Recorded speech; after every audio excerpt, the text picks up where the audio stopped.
ബാപ്പ സുലൈമാൻ ആസ്പത്രിയിൽ നിന്ന് കൊണ്ടുവന്നെന്ന് പറയണം ബാപ്പ. നേരാണ് മോളെ, ഞാൻ കണ്ടു. എങ്ങനെയുണ്ട് ബാപ്പ ഓലക്ക്? കാണാൻ പുറത്തേക്ക് പരിക്കൊന്നുമില്ല. പറഞ്ഞിട്ടെന്താ, ഒരു ഭാഗം ആകെ തളർന്നു പോയി. മുണ്ടാനും വയ്യ. കിടന്ന് കിടത്തി ഒരു കയ്യെ അനക്കാൻ പറ്റൂ.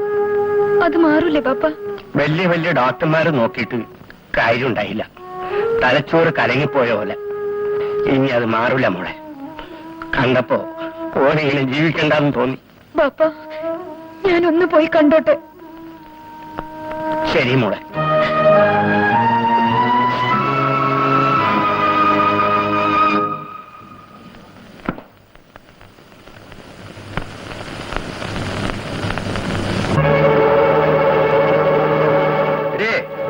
നീ എന്തിനാ അങ്ങോട്ട് വന്നത്? ഒരു സൂക്കടുകാരനെ കാണാനാ. ഒരു ഭാഗം കൊയഞ്ഞ് മുണ്ടാൻ പാടില്ലാണ്ടാക്കിയിട്ട് നിങ്ങളിവിടെ ഒരാളെ കിടത്തിയിട്ടില്ലേ, അയാളെ കാണാനാ. വേണ്ട. ഇല്ല ഹാജിയാരെ, എന്നെ കൊന്നാലും ശരി, ഞാൻ കണ്ടിട്ടേ പോകൂ. നീ കണ്ടേ പോകൂ. എന്താ നീ പറഞ്ഞേ? മോളെ